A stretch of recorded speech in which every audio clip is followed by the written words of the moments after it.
Hello friends, स्वागत है आप लोग का विजय दर्जी के। इसमें आज देखने वाले हैं। देखिए सेट नंबर 4 है जो सिलेक्शन चेक सीरीज का है। यह बिहार सीजीएल एवं इंटर लेवल एग्जाम के लिए स्पेशल सीरीज है। तो चलो शुरू करते हैं। देखिए अगला सेट हम शुरू करने वाले हैं। उससे पहले आपको चैनल पर नहीं है तो कृपया विजय दर्जी के चैनल को सब्सक्राइब से करें। देखिए एक मोटिवेशन कोट है, जीतेंगे हम ये वादा करो, जीतेंगे हम ये वादा करो, कोशिश हमेशा ज्यादा करो, अब किस्मत भी रूठे पर हिम्मत न टूटे, मजबूत इतना इरादा करो। फ्रेंड देखिए अगर पहला प्रश्न क्या है, भारत के 4 बड़े मेट्रो शहरों को जैसे दिल्ली, मुंबई, चेन्नई, कोलकाता को जोड़ता है, इसका नाम क्या दिया गया। देखिए एक परियोजना चलाया गया है जिसमें 4 बड़े शहरों दिल्ली, मुंबई, चेन्नई और कोलकाता जो जोड़ता है, इसे स्वर्णिम चतुर्भुज कहा गया। क्या कहा है? स्वर्णिम चतुर्भुज। देखिए भारत का जो राष्ट्रीय प्राधिकरण है NHA, national highway authority of India, इसके द्वारा यह कार्य किया जा रहा है। और एक होता है जैसे जो भारत का जो बॉर्डर पे सड़क बनाता है ना, इसे BRO बनाता है, बॉर्डर रोड ऑर्गेनाइजेशन बनाता है। देखिए तो भारत का सबसे लंबा राष्ट्रीय राजमार्ग कौन सा है? यह NH-44 है। यह 37 से 45 किलोमीटर है। श्रीनगर से कहाँ तक है?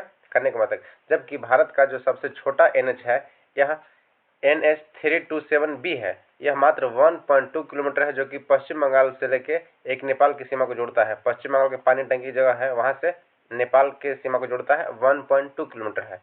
तो सबसे छोटा कौन हो गया? NH-327B और सबसे लंबा NH-44, 37-45 किलोमीटर की लंबाई है। अगला है क्षोभ मंडल के बारे में निम्नलिखित में से कौन सा कथन सत्य है। देखिए क्षोभ मंडल के बारे में कौन सा कथन सत्य है? इसकी ऊंचाई 13 किलोमीटर है। देखिए जो क्षोभ मंडल की मोटाई है ना, यह 13 किलोमीटर तक है। कौन सा? क्षोभ मंडल। अब देखिए एक और प्रश्न पूछता है कि जितने भी मौसमी घटनाएं होती हैं जैसे बिजली चमकना, बारिश, आंधी, तूफान इत्यादि जो होती है, यह सब क्षोभ मंडल में होता है। उसके बाद देखिए कौन सा मंडल आता है? देखिए वायुमंडल कुछ परतें ध्यान रखते हैं। क्षोभ मंडल है, समताप मंडल है, इसका ऊंचाई 50 किलोमीटर होता है। और देखिए जितने वायुयान उड़ते हैं ना, यह समताप मंडल में उड़ते हैं। और इसके बाद आता है मध्य मंडल, इसकी ऊंचाई कितना है? 80 किलोमीटर तक है।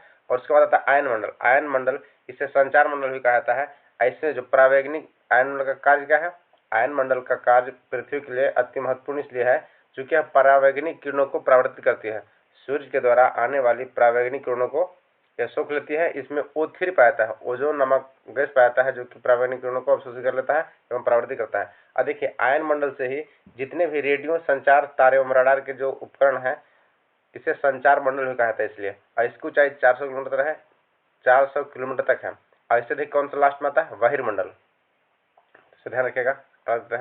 दक्कन के पठार के संबंध में निम्नलिखित में से कौन सा कथन गलत है? देखिए यह सतपुड़ा पर्वत के पठार के दक्षिण में स्थित है। यह कथन क्या है? गलत है। जबकि दक्कन के पठार जो है, पश्चिमी घाट इस पठार के पश्चिम में स्थित है। पश्चिमी घाट कहाँ है? तो दक्कन के पठार के पश्चिम में है। और विंध्याचल हिमालय इस पठार के उत्तर में है। और पूर्वी घाट जो है इस पठार के पूर्व में स्थित है।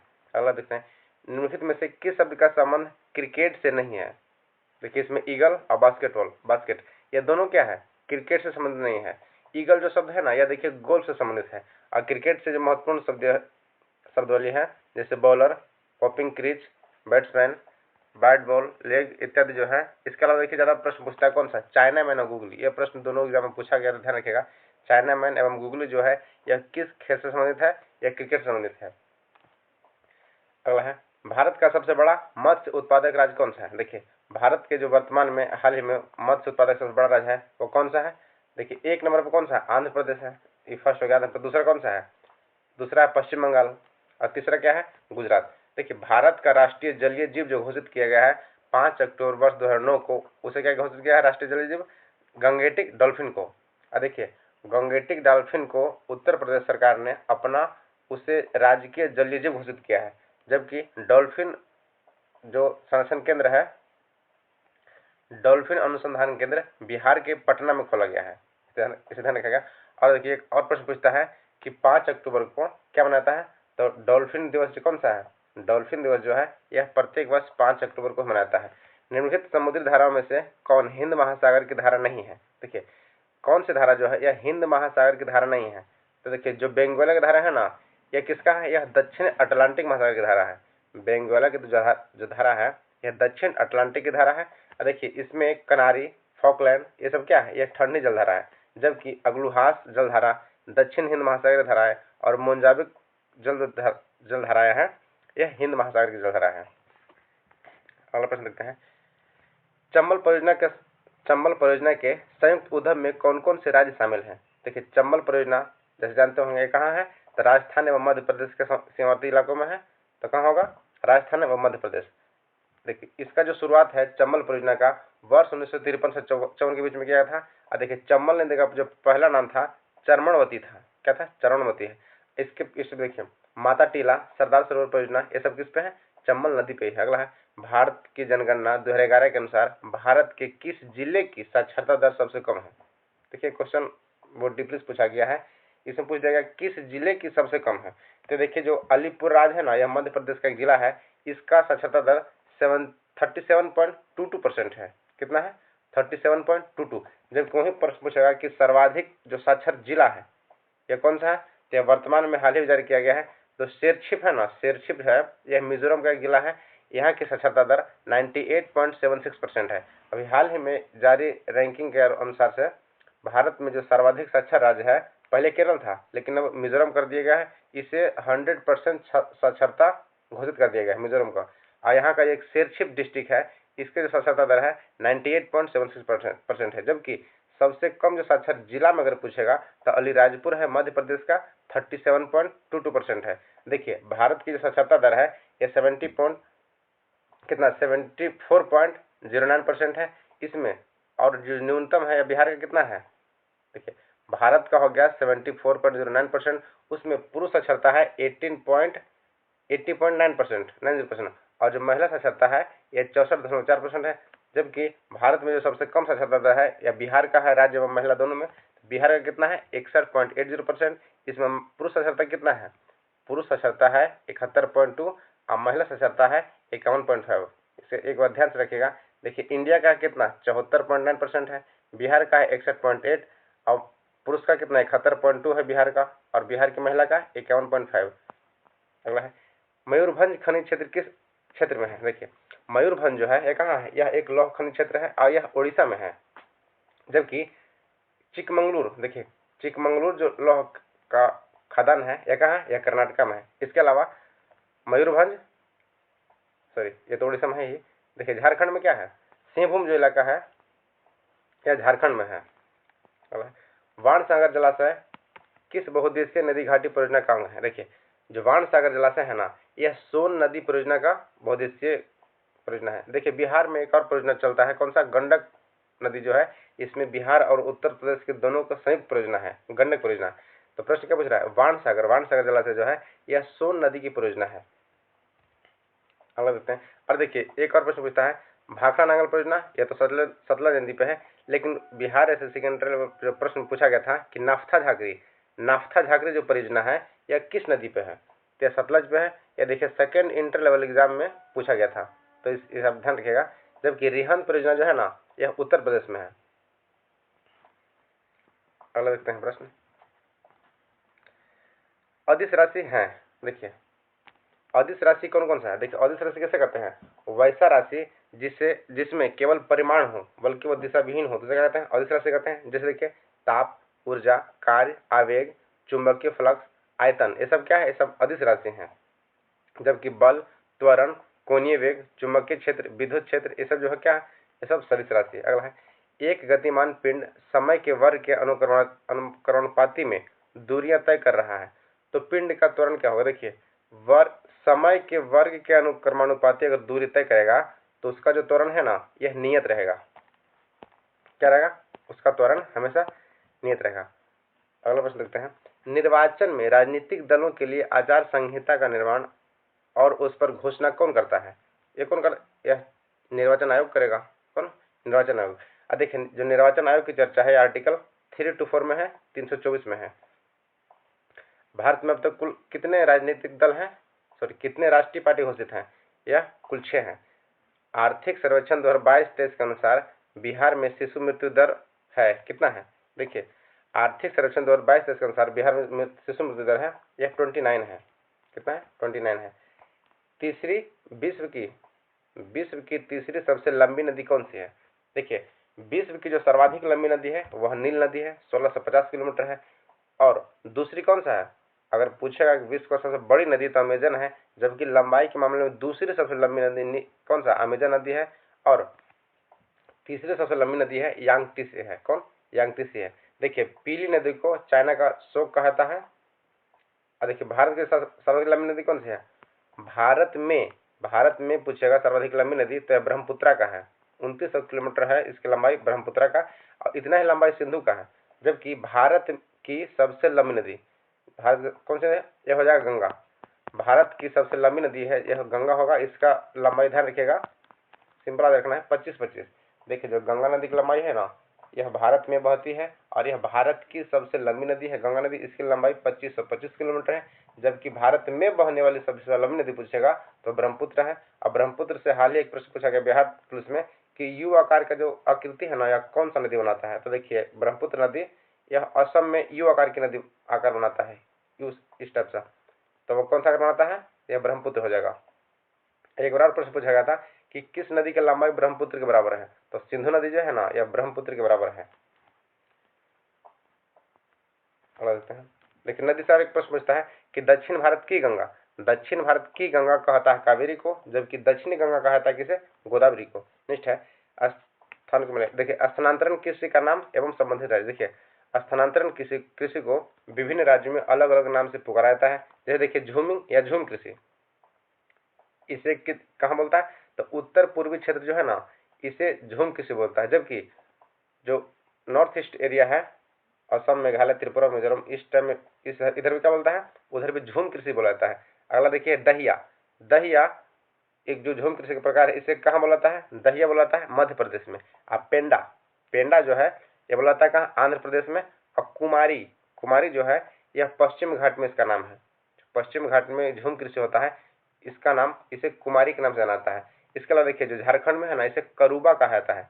झारखंड में क्या, करूबा कहा जाता है। जबकि जो हिमालयी क्षेत्र है, जैसे उत्तराखंड हो गया, हिमाचल प्रदेश हो गया, जम्मू कश्मीर इत्यादि जो हिमालय क्षेत्र है ना, इसमें इसे खील कहा जाता है। झूम कृषि को हिमालय क्षेत्र में खील कहा जाता है, जबकि अंडमान निकोबार द्वीप में क्या कहा जाता है, इसे दीपा कहा जाता है। तो सब ध्यान रखिएगा। देखिए अंडमान निकोबार में दीपा, हिमालय क्षेत्र में खील, झारखंड में करूबा।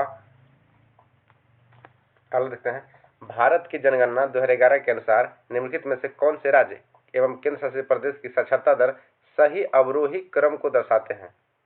क्या है, सही अवरोही। देखिए अभी हाल ही जो रेलवे कैंडिडेट एग्जाम हुआ था, उसमें पूछा गया था कि भारत में सर्वाधिक जनसंख्या घनत्व किस राज्य का है, और उसमें 1 और 2 जो नंबर पे था ना, इसे हटा दिया गया। उसमें बिहार और दिल्ली के बारे में चर्चा नहीं किया था। तो कृपया जो 1 से 3 तक क्रम है, साक्षरता का हो गया, जनसंख्या घनत्व का हो गया, इस सबका कृपया आप ध्यान रखिएगा। क्या पूछ रहा, देखिए सही क्रम क्या है, क्या जाएगा, केरल, लक्षद्वीप, मिजोरम। ये देखिए 2011 के अनुसार से है, लेकिन जो अभी हाल ही में जारी किया गया रैंकिंग, उसका कोई लिस्ट नहीं जा रहा, इसलिए जो सर्वाधिक साक्षर राज्य घोषित कर दिया गया है मिजोरम को 100%। लेकिन यह प्रश्न 11 का पूछ रहा है, तो क्या हो जाएगा, केरल, लक्षद्वीप एवं मिजोरम। एक बार फिर चर्चा करते हैं। भारत की जनगणना इसके अनुसार से साक्षरता दर देखिए भारत का कितना है, 74.4% है। 82.4 कितना है, पुरुषों का है, जबकि 80.9% कई जगह दिया गया है। और इसी बुक में देखिए दोबारा दिया गया 82.14%। महिला कितना है, 65.46%। एक बार बिहार का देख लेते हैं, 61.8% इसका है साक्षरता दर। उसमें पुरुषों का है 71.2 और महिलाओं का 51.5% है। भारत के संविधान का कौन सा अनुच्छेद चुनावों के अधीन निर्देशन और नियंत्रण की बात करता है, कौन सा होगा, आर्टिकल 324। आर्टिकल 324 में चुनावों के अधीन निर्देशन और नियंत्रण की बात करता है। देखिए निर्वाचन आयोग का चर्चा भारत के जो संविधान इसमें भाग 15 में किया गया है, और निर्वाचन आयोग की स्थापना जो है 25 जनवरी 1950 को स्थापना किया है। इसलिए प्रत्येक वर्ष मतदाता दिवस जो है यह कब मनाता है, तो 25 जनवरी को मनाता है। अगला है सरकारी योजना। प्रधानमंत्री फसल बीमा योजना का उद्देश्य किसानों के लिए फसल बीमा से संबंध उपलब्ध कराना है। इस प्रकार के सरकारी प्रयास भारतीय संविधान के नीति निर्देशक सिद्धांतों के अंतर्गत आते हैं। देखिए जो फसल बीमा है यह देखिए कृषि संबंधित है, तो कृषि एवं पशुपालन का संबंध किसमें है, यह आर्टिकल 48 से है। आर्टिकल 48 में क्या लिखा गया है, देखिए भारत में जो नीति निर्देशक सिद्धांत है यह भाग 4 में है, कितना, आर्टिकल 36 में है, और यह आयरलैंड के संविधान से लिया गया है, जबकि 48 में क्या है, देखिए 48 में क्या है, कृषि एवं पशुपालन की चर्चा की है। तो जो फसल बीमा योजना है यह भी किससे संबंधित है, कृषि से। तो क्या हो जाएगा आर्टिकल 48। जबकि 48 के क में क्या दिया गया है, पर्यावरण संरक्षण के बारे में बताया गया है। 48 में है कृषि एवं पशुपालन, जबकि 48 के क में क्या है, पर्यावरण एवं संरक्षण के बारे में बताया गया है। देखिए आर्टिकल 44 में क्या है, आर्टिकल 44 में समान नागरिक संहिता के बारे में चर्चा किया है, जो कि भारत में वर्तमान में उत्तराखंड में लागू कर दिया गया है, समान नागरिक संहिता। इसके अलावा अनुच्छेद 46 में क्या है, तो SC/ST की शिक्षा एवं उसके आर्थिक सहायता के बारे में चर्चा किया गया आर्टिकल 46 में। देखिए आर्टिकल 39 के घ में क्या दिया गया, तो समान कार्य के लिए समान वेतन। यह न्यूज हमेशा चर्चा में रह चुका है, तो इसे ध्यान रखिएगा। आर्टिकल 39 के जो डी है या घ में है, समान कार्य के लिए समान वेतन का चर्चा किया गया। जबकि आर्टिकल 47 में क्या है, देखिए पोषाहार के बारे में, पोषाहार एवं वहाँ के स्वास्थ्य के बारे में चर्चा किया गया। तो बिहार में जो शराबबंदी लागू हुआ है ना, यह आर्टिकल 47 के तहत ही लगाया गया है। अगला है, और देखिए जो नीति निर्देशक तत्व होते हैं,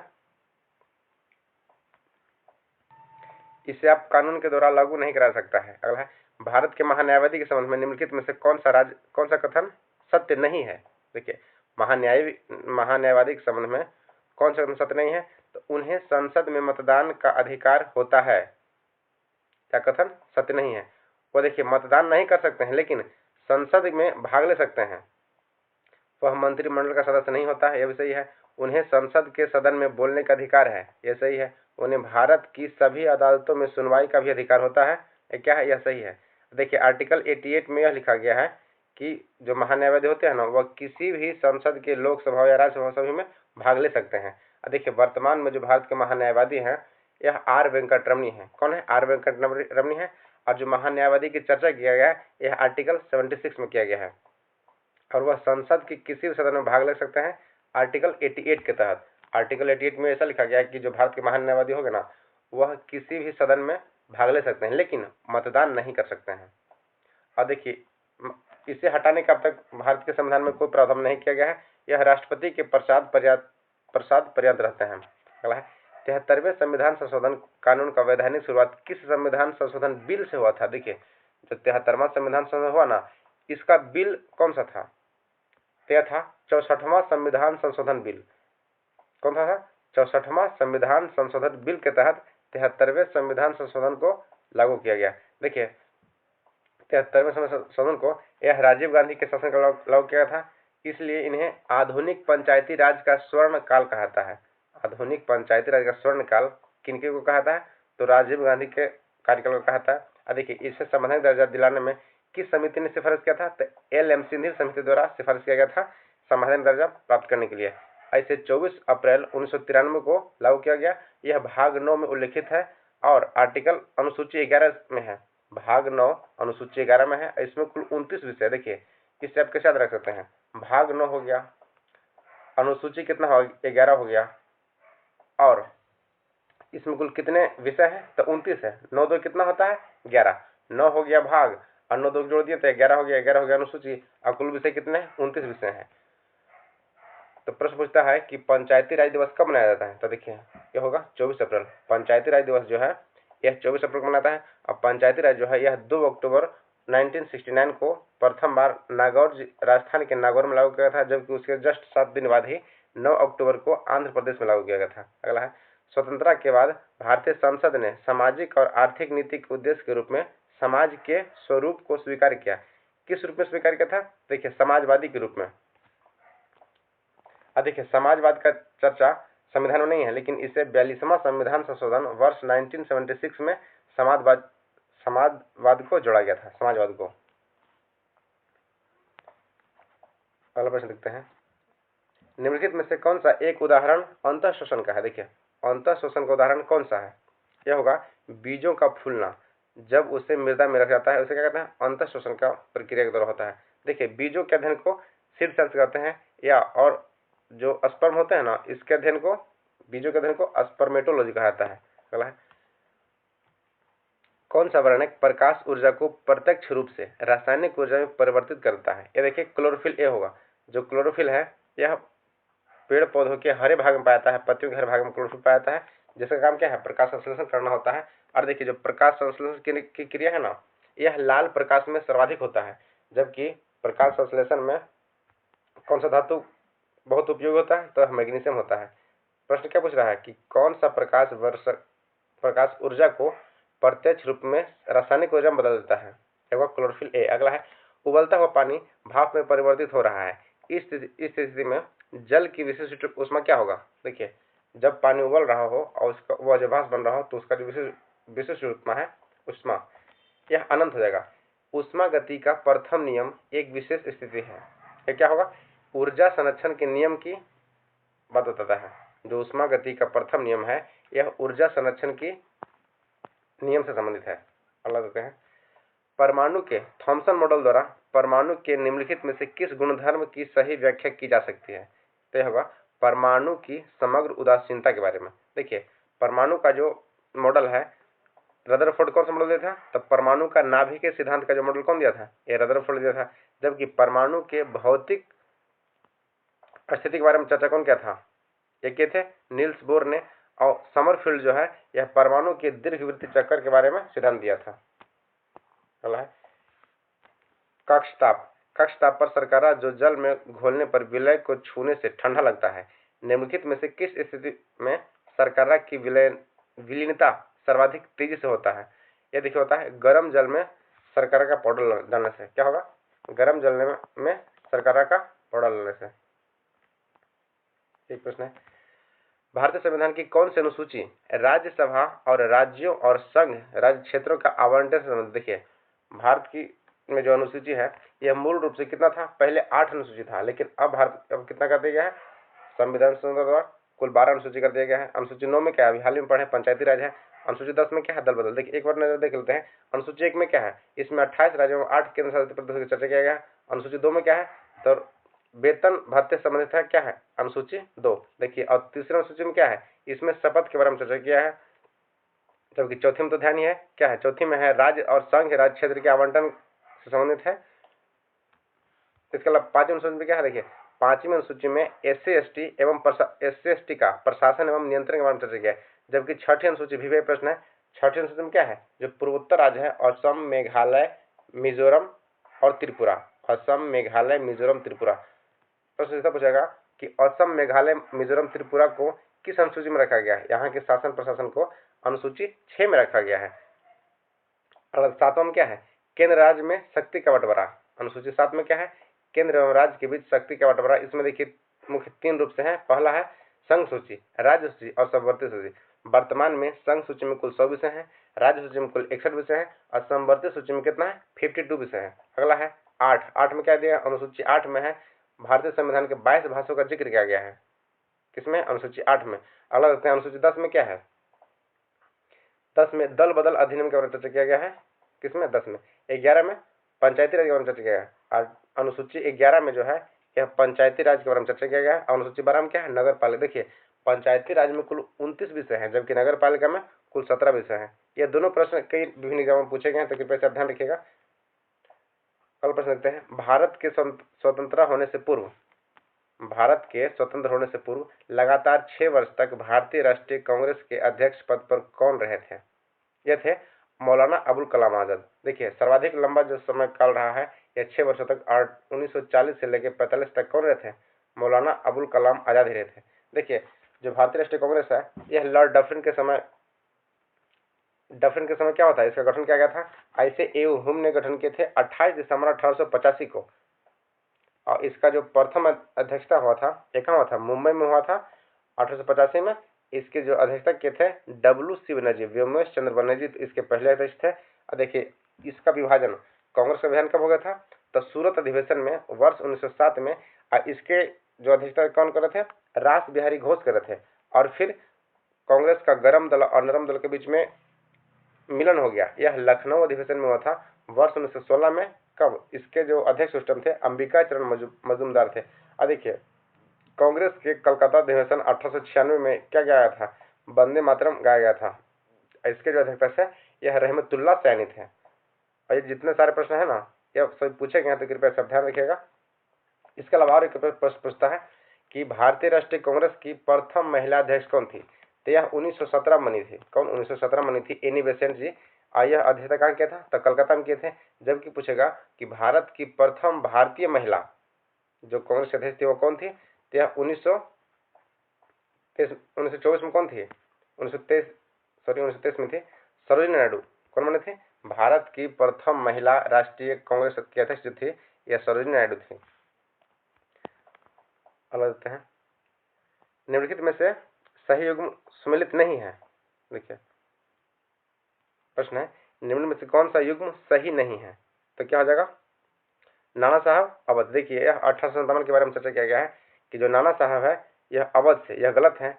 नाना साहब कहाँ से थे? अवध से। कौन कर रहे थे? अवध से थे। यह बेगम हजरतमल से। जबकि नाना साहब जो क्रांति का मोर्चा संभाले थे यह कानपुर संभाले थे। इसके अलावा मौलवी अहमदुल्ला जो थे यह फैजाबाद से। लक्ष्मीबाई कहाँ से आंदोलन का नेतृत्व कर रहे थे? झांसी से। वीर कुंवर सिंह बिहार से कर रहे थे, बिहार के आरा से कर रहे थे। कौन? वीर कुंवर सिंह। देखिए 1857 की जो क्रांति है 10 मई 1857 को हुआ था, मेरठ से शुरुआत हुआ और यह मंगल पांडे के नेतृत्व में हुआ था। यह कौन? देखिए जो मंगल पांडे है यह 34वीं इन्फेंट्री से संबंधित है। प्रश्न पूछा गया है कि जो मंगल पांडे हैं यह किस इन्फेंट्री से थे? तो 34वीं रेजिमेंट इन्फेंट्री से थे और इसमें चर्बी वाले कारतूसों का प्रयोग इसका मुख्य कारण रहा है। देखिए इस युद्ध को, इस आंदोलन को कई इतिहासकारों ने अलग अलग नाम दिए हैं। जैसे इन्हें प्रथम स्वतंत्रता का युद्ध किसे कौन से कहे हैं? तो जो बी.डी. सावरकर है इसे भारत का प्रथम स्वतंत्रता संग्राम की संज्ञा दिए हैं। जबकि इसे राष्ट्रीय विद्रोह कौन कहा है? तो डिसरेली जो है ना, डिसरेली 1857 की क्रांति को राष्ट्रीय विद्रोह की संज्ञा दिया है। और जो आउट्रम है, आउट्रम एवं विलियम टेलर का जो रिपोर्ट है इस विद्रोह को मुस्लिमों एवं हिंदुओं का षड्यंत्र बताया है। जबकि टी अरहम्स का है यह सभ्यता एवं बर्बरता के बीच क्या है? यह घोर विद्रोह है। टी अरहम्स के द्वारा कहा गया। तो यह विभिन्न प्रश्न एग्जाम में पूछे जाते हैं, इसे आप ध्यान रखिएगा। अलग देते हैं, महर्षि दयानंद सरस्वती 1875 में निम्नलिखित में से किस स्थान पर आर्य समाज का संगठन किए थे? ये कहाँ किए थे? तो मुंबई में किए थे। मुंबई में 1875 में आर्य समाज की स्थापना किए थे। देखिए इन्होंने कहा थे वेदों की ओर लौटो। और स्वराज शब्द का जो प्रथम प्रयोग है यह दयानंद सरस्वती ने ही कहे थे। इनकी एक प्रसिद्ध पुस्तक है, कौन सा? सत्यार्थ प्रकाश। अगला है, अकबर द्वारा किस वर्ष इबादत खाना या पूजा घर का निर्माण किया गया था? देखिए इबादत खाना का शुरुआत कब किया गया था? 1575 में। कब किया? 1575। देखिए अकबर द्वारा। इसके अलावा देखिए दास प्रथा का अंत एवं हरम दल से मुक्ति कब दिया गया? यह 1562 में समाप्त किया गया। जबकि जजिया कर की समाप्ति 1564 में किया गया था। और महजर की स्थापना जो है यह 1579 में किया गया। इसके अलावा 1578 में इबादत खाना जो सभी धर्मों के लिए खोल दिया गया था। यह महत्वपूर्ण जो कार्य है अकबर के द्वारा विभिन्न इसमें किया गया था, इसे ध्यान रखिएगा। सिंधु घाटी की सभ्यता का अधिकतर मुहरे निर्मित है किसमें? तो यह सेल खड़ी में निर्मित है। किससे निर्मित है? सेल खड़ी से। देखिए सिंधु घाटी की खोज जो है यह 1921 में दयाराम साहनी ने किया था, इसे ध्यान रखिएगा। और सिंधु घाटी सभ्यता के धौलावीर जो स्थल है ना, इसे यूनेस्को में शामिल कब किया गया? यह वर्ष 1921 में शामिल किया था, इसे ध्यान रखिएगा। निम्नलिखित में से किसने आनंद मोहन बोस के साथ इंडियन एसोसिएशन की स्थापना किया था? कौन के थे? तो सुरेंद्र नाथ बनर्जी के थे। कौन? सुरेंद्र नाथ बनर्जी के थे। देखिए सर्वेंट ऑफ इंडिया सोसाइटी के जो लेखक हैं यह गोपाल कृष्ण गोखले हैं। जबकि दादा भाई नौरोजी कौन है? यह poverty on un British rule in India, धन निष्कासन की जो नीति है इसके बारे में चर्चा कौन किए हैं? तो दादा भाई नौरोजी किए हैं, एक पुस्तक लिखे हैं। अगला है, बौद्ध धर्म के संबंध में प्रख्यात भवन संरचना धामेक स्तूप का निर्माण किस वंश के शासक के द्वारा किया गया? देखिए यह मौर्य वंश के द्वारा किया गया था। जो धामेक स्तूप है ना, मौर्य वंश के द्वारा किया गया था। इसके अलावा गौतम बुद्ध को एशिया का ज्योतिपुंज के नाम से जाना जाता है। देखिए गौतम बुद्ध की जो प्रथम मूर्ति है ना, यह गंधार कला में मिला था। किसमें? गंधार कला में। जबकि प्रश्न पूछेगा कि गौतम बुद्ध की जो प्राचीन मूर्तियां सर्वाधिक किस कला में बनी है? तो यह मथुरा शैली में बना था। सर्वाधिक जो है मथुरा शैली में बना था। और प्रथम मूर्ति जिनका मिला है यह गंधार शैली से मिला है। अगला है, एक सेकंड देखिए अगला प्रश्न है 11 अक्टूबर रीजनिंग का प्रश्न है। नेक्स्ट है, श्वसन गतियों को वायु के आयतन में आकलन किया जाता है स्टेथोस्कोप द्वारा। देखिए श्वसन गति जो होता है ना, इसका आयतन का आकलन किसे किया था? स्टेथोस्कोप के द्वारा किया था। और स्फिग्मोमीटर का काम क्या है? यह रक्त दाब को मापता है, ब्लड की रक्तदाब को मापने का काम कौन करता है? स्फिग्मोमीटर करता है। हाइग्रोमीटर, देखिए हाइग्रोमीटर का काम क्या है? जल में उपस्थित आर्द्रता, वायुमंडल में उपस्थित आर्द्रता को मापने के लिए हाइग्रोमीटर का उपयोग करता है। जबकि हाइड्रोमीटर का यूज कहाँ किया जाता है? तो जल का स्थैतिक घनत्व मापने के लिए हाइड्रोमीटर का उपयोग करता है। नेक्स्ट है, निम्नलिखित में से कौन सा प्रकार की कोशिका में केंद्रक नहीं होता है? देखिए किस प्रकार की कोशिका में केंद्रक नहीं होता है? तो यह आरबीसी में क्या होता है? केंद्रक नहीं होता है। जबकि प्रश्न पूछता है ऊंट और लामा के जो आरबीसी है इसमें केंद्रक पाए जाते हैं।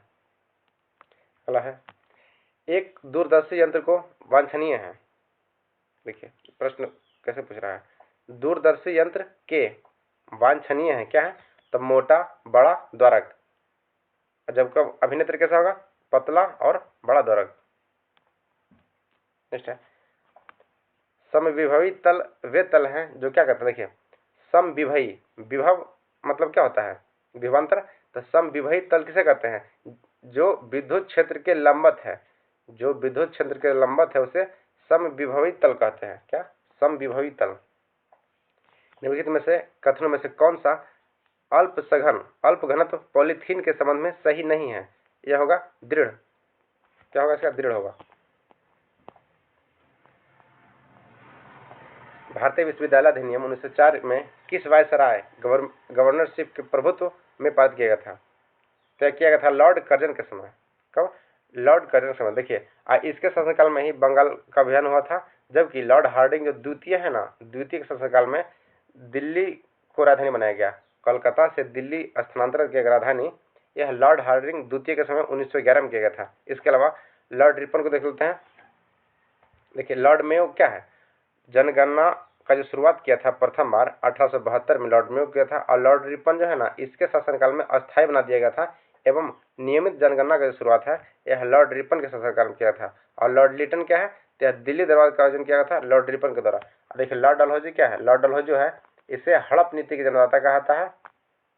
और इसके शासनकाल में ही 16 अप्रैल 1853 में क्या? रेलगाड़ी का शुरुआत हुआ था। अगला है, निम्नलिखित में से कौन सा स्मारक मध्य प्रदेश के राज्य में स्थित नहीं है? देखिए तो जंजीरा का किला है ना, यह मध्य प्रदेश में नहीं है। कहाँ है? महाराष्ट्र में है। इसके अलावा ग्वालियर का किला, असीरगढ़ का किला, बांधवगढ़ का किला, ये सब कहाँ है? सब मध्य प्रदेश में है। अगला है, 2025 में द्विपक्षीय सैन्य अभ्यास डस्टलिक निम्नलिखित में से किन दो देशों के बीच आयोजित किया गया? देखिए डस्टलिक जो है ना, यह होता है भारत में उज्बेकिस्तान के बीच। और यह हाल ही में छठा इसका आयोजन किया गया है पुणे में। तो ध्यान रखिएगा जो डस्टलिक का छठा आयोजन किया गया है कहाँ? पुणे में किया 2025 में। तो भारत एवं उज्बेकिस्तान के बीच होता है। देखिए काजिन जो होता है ना, भारत एवं कजाकिस्तान के बीच होता है। किसके बीच? भारत एवं कजाकिस्तान के बीच, काजिन। पूर्वोत्तर भारत का पहला वंदे भारत ट्रेन कहाँ पर चला गया था? देखिए वंदे भारत का ट्रेन, इसका पहला नाम क्या था? ट्रेन 18 था। इसे प्रथम बार वाराणसी से लेकर नई दिल्ली में चला गया। जबकि उत्तर भारत का दिल्ली से लेकर कटरा भी चला गया। यहाँ प्रश्न क्या पूछ रहा है? पूर्वोत्तर भारत का पहला ट्रेन कहाँ चला? तो यह गुवाहाटी से न्यू जलपाईगुड़ी में चला है। और ट्रेन से देखिए प्रश्न और याद रखिएगा कि हाल ही में कौन सा ट्रेन है जिसमें एटीएम लगाया गया है? तो होगा पंचवटी एक्सप्रेस जो कि महाराष्ट्र में चलता है।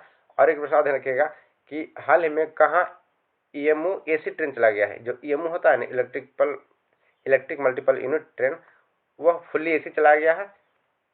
तो यह चेन्नई में चला गया है।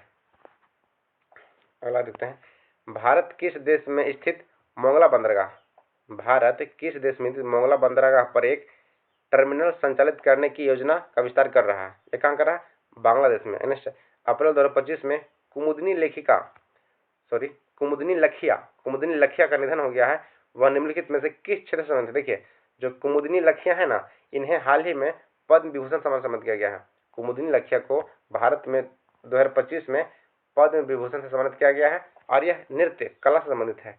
कथक जो नृत्य है यह करती थी कुमुदनी लखिया, किस संबंध है? नृत्य से है और कथक नृत्य से है। नेक्स्ट है, 12 जून 2025 को अहमदाबाद के सरदार वल्लभ भाई पटेल अंतर्राष्ट्रीय हवाई अड्डे से लंदन जा रही एयर इंडिया की किस फ्लाइट टेक ऑफ में कुछ सेकंड दुर्घटना हो गया? जो अभी हाल ही में दुर्घटना हुआ ना मुंबई अहमदाबाद में एयरप्लेन, उसके बारे में प्रश्न दिया गया है। उसका नाम क्या था? उसका नाम था dream line 7878। Dream line 787 8। Next है, भारत की पहली पूर्णतः सौर ऊर्जा संचालित विधानसभा कौन सी बन गई है? देखिए, प्रथम सौर ऊर्जा संचालित जो विधानसभा है यह दिल्ली बन गया है। हाल ही में अभिनेता पवन कल्याण किस राज्य के उप मुख्यमंत्री बने हैं? बने कर्नाटक के। किस कन्नड़ लेखिका ने अंतर्राष्ट्रीय बुकर पुरस्कार 2025 जीता है? यह जीते हैं बानू मुश्ताक। देखिए, बानू मुश्ताक हाल ही में अंतर्राष्ट्रीय बुकर पुरस्कार जीते हैं। इनकी एक कृति है हार्ट लैम्प, हृदय द्वीप। हार्ट लैम्प का इंग्लिश नाम है, इसका क्या है? हृदय द्वीप। हृदय द्वीप जो एक पुस्तक लिखे हैं, इनके लिए इन्हें अंतर्राष्ट्रीय बुकर पुरस्कार 2025 से सम्मानित किया गया है। किन्हें? बानू मुश्ताक को।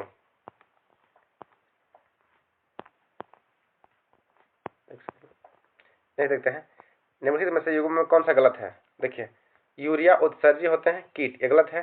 देखिए, जो कीट होते हैं यह यूरोटेलिक होते हैं, यूरिकोटेलिक होते हैं क्या कीट, और यूरिक उत्सर्जी कौन करते हैं? पक्षी। जो क्या है? पक्षी जो है यह यूरियोटेलिक है। पक्षी हो गया और कीट हो गया, ये दोनों क्या है? यूरोटेलिक है। जबकि हाथी क्या है? यह यूरिया उत्सर्जी करता है। अमोनिया उत्सर्जी कौन करता है? टेडपोल। देखिए, मेढक के बच्चे को टेडपोल कहा जाता है, जबकि मगरमच्छ के बच्चे को हेचलिंग। इस रीजनिंग में प्रश्न पूछे जाते हैं कि टेडपोल किसके बच्चे कहता है, तो हो गया मेढक का। हेचलिंग जो है मगरमच्छ के बच्चे कहता है। यह रीजनिंग का में ज्यादा प्रश्न पूछा था, तो ध्यान रखिएगा। तो टेडपोल जो है यह अमोनिया उत्सर्जी करता है, जबकि यूरिया उत्सर्जी कौन करता है? हाथी। एवं जो जीव जंतु है मानव, यह यूरिया उत्सर्जी करता है। निम्नलिखित में से कौन सा विकल्प गलत है? देखिए, कब्जा संधि ह्यूमेमस और अंश मेखला के बीच होता है, यह गलत है। जबकि धुराग्र संधि एटलस अक्ष और अनुकपाल अस्थिकंदों के बीच होता है। विसर्पी संधि कार्पलों के बीच होता है। सैंडल संधि अंगूठे के कार्पल एवं मेटाकार्पल के बीच होता है। देखिए, हड्डी से प्रश्न पूछता है कि बोन टू बोन, हड्डी को हड्डी से जोड़ने वाले को क्या कहता है? इसे लिगामेंट कहते हैं। हड्डी को हड्डी से कौन जोड़ता है? लिगामेंट जोड़ता है। जबकि हड्डी को मांसपेशी से क्या जोड़ता है? टेंडन जोड़ता है।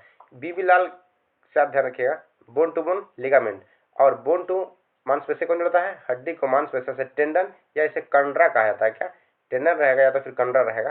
टेंडन या कंडरा। तो हड्डी को मांसपेशी से टेंडन या कंडरा जोड़ता है, और हड्डी को हड्डी से जोड़ने का काम लिगामेंट करता है। और हड्डी का अध्ययन क्या कहता है? ऑस्टियोलॉजी कहता है। नेक्स्ट देखते हैं, निम्नलिखित में से कौन से उभयधर्मी ऑक्साइड है? देखिए, उभयधर्मी ऑक्साइड वो होते हैं जिसमें अम्ल एवं क्षार दोनों के गुण मौजूद होते हैं, उसे क्या कहते हैं? उभयधर्मी ऑक्साइड। जैसे ZNO, PbO एवं Al2O3 ये सब क्या है? उभयधर्मी ऑक्साइड है। इसके अलावा V2O5, Cr2O3 ये सब क्या है? उभयधर्मी है। अगला देखते हैं, निम्नलिखित में से कौन सी भाषा देवनागरी लिपि के अंतर्गत नहीं आती है? ये देखिए, बांग्ला जो है देवनागरी लिपि नहीं आता, जबकि कोंकणी, गुजराती, संस्कृत क्या है? ये सब देवनागरी लिपि के अंतर्गत आता है। अब देखिए, जो भारत में भाषा है यह 8वीं अनुसूची में कुल 22 भाषाओं को जोड़ा गया है। अगला है, 2025 में MotoGP भारत का कार्यक्रम कहाँ आयोजित किया जाएगा? MotoGP कहाँ किया जाएगा? यह नोएडा में किया जाएगा। देखिए, भाषा से एक प्रश्न पूछता है कि भारत के जो संविधान में, मूल संविधान में कितने भाषा था? तो यह कुल 14 भाषाओं का जिक्र किया था। कितना? 14। जबकि 21वां संविधान संशोधन द्वारा 1967 में सिंधी भाषा जोड़ा गया था। इसके अलावा 71वां संविधान संशोधन 1992 में नमक, इसे याद रखिएगा, नमक, देखिए, नेपाली, मणिपुर और कोंकणी जोड़ा गया 71वां संविधान संशोधन 1992 में। जबकि इसके अलावा एक और है, 92वां संविधान संशोधन वर्ष 2003 में हुआ था।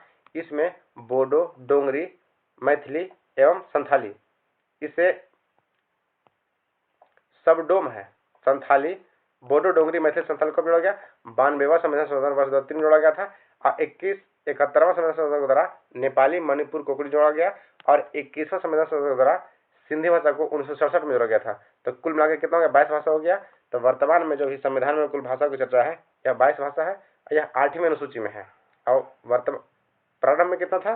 मूल संविधान में 14 भाषा था। नेक्स्ट है, 5वीं पंचवर्षीय योजना और 6ठी पंचवर्षीय योजना के बीच की योजना क्या कहता है? देखिए, यह जनता पार्टी की सरकार उस टाइम था, उसमें उस प्लान को क्या था? इसे रोलिंग प्लान के नाम दिया जाता है। देखिए, 5वीं पंचवर्षीय योजना जो था यह 1974 से 78 के बीच था।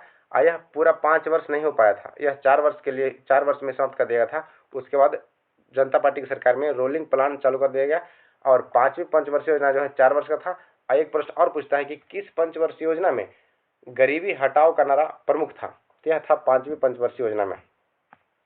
कहते हैं अर्थव्यवस्था के प्रत्येक क्षेत्र द्वारा जीडीपी दिए जाने के योगदान में से तैयार करता है कौन?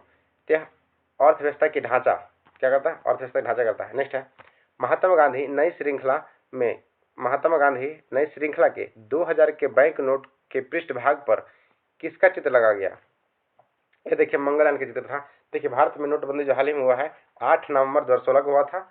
इसमें जो 2000 के नोट तो चल कर दिया, लेकिन जो पुराने वाले नोट थे इसे सब बंद कर दिया गया था। 500 में 1000 के नोट। अगला है देखिए अब प्रश्न पूछता है मंगलयान किस में था? 2000 के नोट में था। और रानी की वाव किस में है? तो 100 रुपये के जो नोट में है यह रानी की वाव में है। और 10 रुपये के नोट में कोणार्क का सूर्य मंदिर जो कि उड़ीसा में है। और लाल किला किस में है? तो 500 के नोट में कौन सा है? लाल किला है। इससे भी देखिए स्टैटिक जीके में प्रश्न बनते हैं और यह प्रश्न पूछा गया एग्जाम में, तो इसका ध्यान रखिएगा। नेक्स्ट है नामीबिया देश की राजधानी कहाँ है? देखिए नामीबिया की राजधानी कहाँ है? विंडहॉक है। यूरेन का नारू की राजधानी कहाँ है? यूरेन है। और तुवालू की राजधानी कहाँ है? फुनाफुटी है। तुवालू की राजधानी है फुनफुटी, कई जगह फुनाफुटी रहता है। और न्यूजीलैंड का वेलिंगटन। देखिए राज्य राजधानी एवं मुद्रा से एक प्रश्न Bihar SSC CGL, Bihar SSC एवं बिहार दरोगा इत्यादि में एक प्रश्न हमेशा फिक्स पूछे जाते हैं, तो इसका ध्यान रखिएगा। अगला है द ब्लू अम्ब्रेला पुस्तक के लेखक कौन है? यह झुम्पा लाहिड़ी है। नेक्स्ट है ध्यान रखिएगा। अगला सामुदायिक विकास कार्यक्रम के लेखक कौन है? सामुदायिक विकास कार्यक्रम के लेखक द ब्लू अम्ब्रेला की पुस्तक के बारे में एक बार देख लेते हैं, सब देखना पड़ेगा। सामुदायिक विकास कार्यक्रम के लेखक कौन है? किस क्रम हुआ था? यह 1952 हुआ था। देखिए सामुदायिक विकास का जो कार्यक्रम है ना यह 1952 हुआ था। बिहार के किस जिले में चाय की खेती सर्वाधिक की जाती है? यह होगा किशनगंज में। कौन था? किशनगंज में। देखिए बिहार की जो दार्जिलिंग किसे कहता है? बिहार का दार्जिलिंग किशनगंज को कहता है। तो बिहार में चाय की खेती होता है सर्वाधिक कहाँ होता है? किशनगंज होता है। देखिए एक सेकंड, द ब्लू अम्ब्रेला पुस्तक के लेखक कौन है? यह रस्किन बॉन्ड है। प्रसिद्ध अर्थशास्त्री कौन है? Ruskin bond. The blue umbrella की पुस्तक के लेखक हैं कौन है? Ruskin bond. इसे ध्यान रखिएगा। नेक्स्ट देखते हैं एक बार। हाँ और चाय जो है ना, चाय को प्रथम बार जीआई टैग दिया गया है। जीआई टैग कुल 10 वर्षों के लिए जाता है और दार्जिलिंग की चाय को पहली बार जीआई टैग मिला था। अब बिहार में हाल ही में किन किन चीज़ों को जीआई टैग मिला है? देखिए मगही पान, कतरनी चावल, सिलाव की खाजा, शाही लीची, जर्दालू आम जो भागलपुर का है, इन सबको क्या मिल चुका है? जीआई टैग मिल चुका है। इसका अगला एक सेकंड। तो फ्रेंड्स देखिए इसमें जितने प्रश्न थे जीके जीएस के उससे हम कवर कर चुके हैं। अगर वीडियो अच्छी लगे तो कृपया वीडियो को सब्सक्राइब एवं लाइक अवश्य कर दीजिएगा। अगर कुछ सुझाव हो तो मिस्टेक से कोई क्वेश्चन गलत हो गया हो तो कृपया से कमेंट कर दीजिएगा ताकि हम उसमें सुधार कर सकें। वीडियो को पूरा देखने का धन्यवाद। Thank you. जय हिंद।